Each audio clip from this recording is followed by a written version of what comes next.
Pemirsa, setelah ijazahnya dipersoalkan, kini Presiden ke-7 RI Joko Widodo mendapatkan serangan lagi soal skripsinya. Kali ini Rismon Sianipar, salah seorang yang pernah menyoalkan ijazah Jokowi, kini mengotak-atik skripsi Jokowi di Universitas Gadjah Mada. Dan apa tanggapan Jokowi soal ini? Ya, dilaporkan saja setelah ijazah, nanti dilaporkan, nanti skripsinya dilaporkan. Setelah itu KK-nya dilaporkan, setelah itu KTP-nya dilaporkan, setelah itu SIM-nya dilaporkan, terus nanti sertifikat tanah rumah dilaporkan. Tak layani dengan baik. Ya, skripsinya juga ternyata dipersoalkan. Setelah sebelumnya ini ijazah yang dipersoalkan. Kata Pak Jokowi, semuanya aja dipersoalkan. KTP-nya juga bisa, data-data dirinya juga bisa. Pak Arianto, ini seperti apa? Itu suatu sindiran ya, Pak Jokowi, itu suatu sindiran bahwa yang dihadapi itu adalah orang-orang yang nggak dalam tanda petik nggak waras lah menurut saya. Itu lebih tepat itu. Karena apa? Dia tadinya mengatakan ijazah palsu gitu. Nggak bisa membuktikan ya, sekarang skripsinya gini dengan asumsi bahwa kalau skripsinya nggak benar maka ijazahnya nggak benar. Padahal ada juga banyak, nggak banyak ya, ada juga orang yang skripsinya nggak selesai, nggak lulus, tapi kemudian dianggap lulus tapi dapat ijazah. Seorang yang nggak pernah ujian skripsi ya, tapi dia oleh dosennya dianggap benar gitu ya, terus dapat ijazah, apakah itu ijazahnya palsu? Jadi dia mau menggiring ya kepada tesisnya skripsinya itu nggak benar, berarti yang sana nggak benar. Sama juga nih Pak Jokowi kan dulu Pak bohong, berarti dia suka bohong gitu. Itu kayak gitu yang digiring oleh mereka itu. Saya betulnya kasihan ya mereka itu. Katanya ahli, tapi dalam penelitian itu tadi kan saya ini menjamin penelitian itu benar. Tetapi begitu dikejar sampelnya yang Anda pakai apa? Disiplin sampelnya apa? Nggak mau dia. Okay. Padahal kalau yang namanya penelitian itu ya, forensik itu, sampelnya harus betul-betul memang valid gitu. Oke, baik. Gitu, Pak Arianto. Bang Aristo, kalau dari sisi hukum gimana nih? Skripsinya juga dipermasalahkan. Itu strategi ya menurut saya ya. Jadi yang dipermasalahkan kan ijazahnya. Ijazah ini kan sebenarnya kulminasi atau titik puncak dari proses akademis seseorang. Nah, dalam hal ini dimensi penting dari proses akademis seseorang itu kan skripsi. Jadi skripsi ini menjadi pintu masuk ya untuk membuktikan bahwa ijazahnya ini itu diperoleh dengan cara tidak benar. Jadi kalau yang pertama mengatakan palsu itu mungkin sudah agak sulit karena otoritas dalam hal ini UGM misalnya ya, dan juga Bareskrim mengatakan itu identik dengan ijazah-ijazah yang dikeluarkan pada tahun itu. Nah, skripsi ini digunakan sebagai pintu masuk untuk menggugat. Oke lah, kalau misalnya itu ijazahnya UGM bilang betul, tetapi prosesnya itu tidak betul. Artinya tetap saja ada unsur kepalsuan di dalamnya. Itu yang coba dirangkai. Apakah secara hukum bisa dilihat ini seperti terkesan mengada-ngada? Enggak juga ya. Kalau mengada-ngada begini, maksudnya enggak juga dalam kerangka gini. Ini kan ada seseorang yang sedang dilaporkan, yang sedang menghadapi ancaman pidana. Dia dituduh mencemarkan nama baik seseorang, dituduh juga fitnah, dituduh juga kabar bohong yang membuat kegaduhan. Artinya dia ingin harus fight back kan, untuk membela diri kepada nasibnya. Tadi saya sudah katakan bahwa di dalam KUHP itu instrumen untuk fight back ya. Ketika dia diselidiki, dia disidik secara pidana itu diberikan.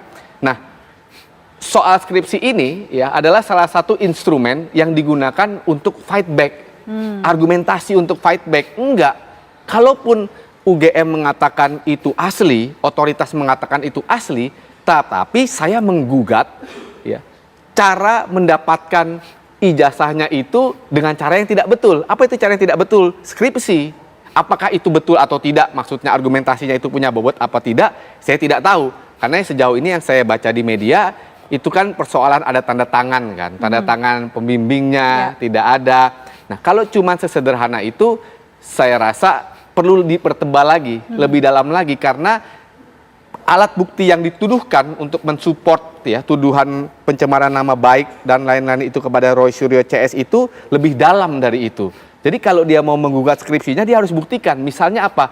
Tidak pernah itu skripsinya dibuat, atau skripsinya dibuatkan oleh orang lain. Saya tahu siapa yang membuat skripsinya. Nah, itu menjadi bukti yang krusial sebenarnya untuk membela dirinya. Langkah yang benar atau cara yang benar untuk kemudian ini kan membawa skripsi ya, ini yang harus dilakukan nih seperti apa untuk mengumpulkan bukti-bukti tadi? Kalau yang benar di dalam kerangka hukum ya, artinya tidak ke publik. Kalau yang benar ya tadi, misalnya dia tahu ada skripsinya ini dibikinin orang misalnya. Dia cari saksi yang tahu itu atau bahkan misalnya kalau ada yang membuat itu. Ajukan ke penyidik, Pak penyidik, jangan tuduh saya punya hak untuk mengajukan saksi yang meringankan saya. Ini, saya bawa saksi bahwa skripsinya itu tidak dibuat langsung misalnya oleh Pak Jokowi. Ada orang yang membuatnya. Artinya, saya mau membantah, walaupun otoritas mengatakan itu asli, tapi ternyata prosesnya untuk mendapatkan skripsi itu, tadi misalnya kan Pak Arianto mengatakan bisa saja skripsinya ternyata nggak dibuat tapi dapat ijazah. Nah itu kan ada keraguan-raguan juga. Nah, bisa saja dia lakukan itu. Misalnya panggil penyidiknya. Saya tahu ini yang bikin skripsinya si ini. Perlu lagi nggak sih untuk pihak tersebut untuk membuat laporan baru dan berarti prosesnya sama seperti ijazah dari awal lagi dong? Oh maksudnya mau melaporkan lagi. Kalau mau melaporkan lagi. Ya itu kan sudah ditutup. Artinya dia harus buka lagi surat laporan. Dia harus datang lapor lagi. Tapi paralel dengan sekarang Roy Suryo CS itu, ya kalau memang dia punya bukti soal skripsi itu, ya dia harus ajukan bukti itu.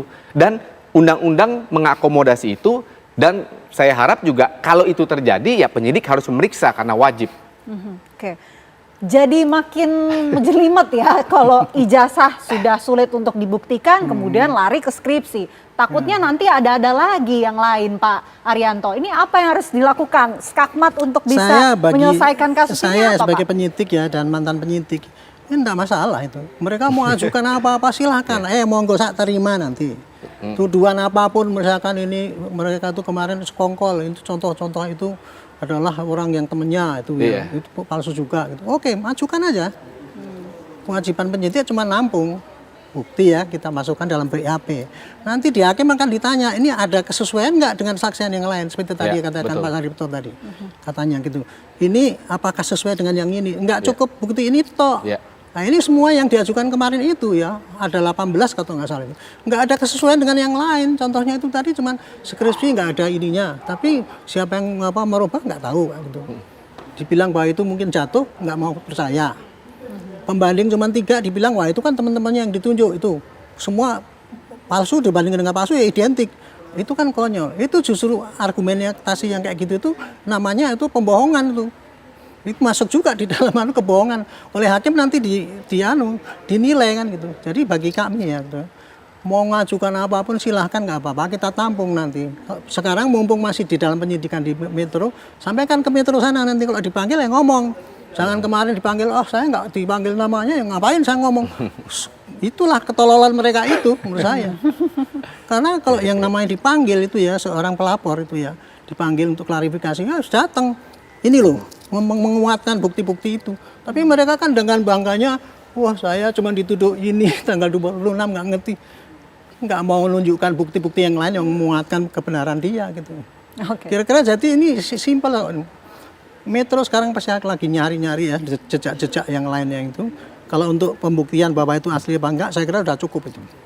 Tapi melangkahnya berikutnya adalah kepada itu tadi pasal-pasal entah pencemaran, provokasi, fitnah ataupun apa itu ya.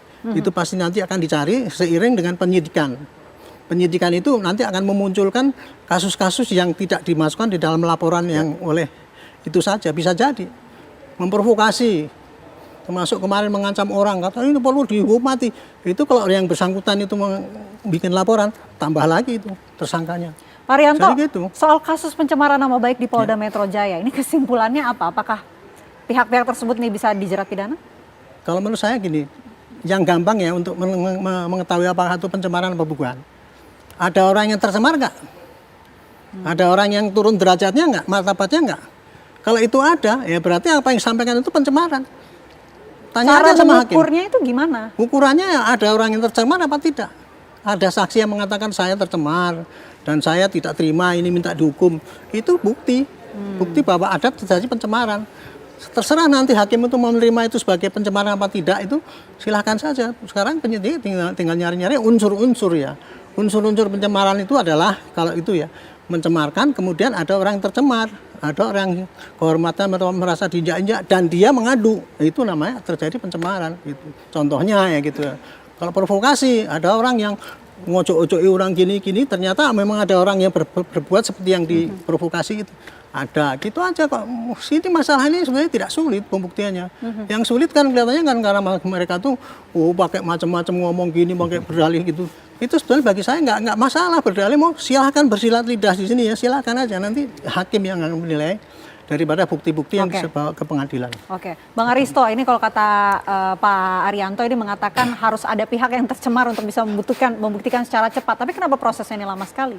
Di dalam perkara ini gampang ya indikatornya ya. Pencemaran nama baik, fitnah itu sebenarnya dua hal yang berbeda. Tapi di dalam hal ini dua-duanya itu terfulfill. Kenapa? Karena yang dituduhkan itu kepada Pak Jokowi adalah tindak pidana. Yang dituduhkan kan memalsukan ijazah. Ya.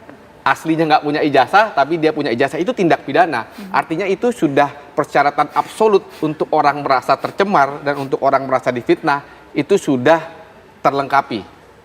Itu yang pertama. Yang kedua, kalau balik lagi ke pertanyaan kita malam ini, bisa nggak dijerat pidana? Sadly, ya bisa. Kenapa? Karena pertama kita lihat dulu sistem pembuktian kita. Sistem pembuktian kita itu minimal untuk mentersangkakan orang dan memidanakan orang itu jumlah alat buktinya 2. Nah, berdasarkan yang sudah kita ketahui, alat buktinya ini sudah lebih dari 2 dan bahkan banyak, saya yakin. Ya, karena ada tadi ya foto, lab for, keterangan dari UGM itu sudah lebih dari 2. Ya bisa kalau pertanyaannya bisa atau tidak. Tetapi apakah pihak Rosiro CS bisa melawan ini? Apakah dia mempunyai bukti pamungkas gitu ya? Yang tadi kita bicarakan, kan dia sedang distancing, memberikan jarak, mau mengatakan, itu kebenaran yang dibuat-buat oleh alat negara. Saya punya kebenaran aslinya. Nah, klaim ini didukung nggak dengan bukti? Apa misalnya tadi? Salah satunya tadi Mbak Vena mengatakan skripsi misalnya. Kalau skripsinya itu ternyata dia tidak buat sendiri, dibuatin orang, ini juga salah satu bukti krusial. Bisa, tapi ada tidak yang bukti, saksi, ya, atau dokumen untuk mengatakan itu? Kalau sejauh ini melihatnya bukti pamungkas itu sulit nggak sih didapatkan? Ya sulit ya. Kalau sekarang, kalau posisinya sudah begini, itu sudah agak sulit. Ya, yang saya bayangkan tadi ya, tadi pintu masuknya tadi mungkin skripsi, makanya dia sedang menggoreng itu soal skripsi. Karena begini, mau mengatakan, kalau UGM udah bilang benar lulus, kemudian lab for Bareskrim, dan Bareskrim ini kan polisi, lebih tinggi derajatnya dari Polda Metro, ya dia pasti akan referensinya ke sana. Kemudian ada saksi-saksi lain, nah ini kan udah terpojok. Nah, bukti krusial apa? Misalnya bukti krusialnya yang pertama mau menunjukkan UGM ini kong kali kong juga ternyata. UGM ini ikut serta dalam fabricated design ini, bahwa sebenarnya Pak Jokowi itu nggak lulus tapi oleh UGM dibilang lulus. Nah, bukti apa yang bisa mengatakan itu? Wah, itu banyak, misalnya saksi, ada nggak saksi yang bisa mengatakan itu? Iya, atau bisa nggak membantah foto-foto misalnya ikut KKN, ada nggak saksi yang bilang, oh ternyata nggak ikut KKN, itu ditempel fotonya editan. Nah, itu seperti itu. Yang kedua, skripsi tadi yang saya katakan, dijokiin apa enggak nih skripsinya, gitu kira-kira. Ya. Oke, baik, tentu kita berharap kasus ini bisa segera selesai, tidak makin menjelimet, dan kita pantau terus bagaimana perkembangannya. Terima kasih banyak Bang Aristo, terima kasih Pak Arianto atas waktunya di Apa Kabar Indonesia Malam. Selamat malam. Terima kasih. Terima kasih.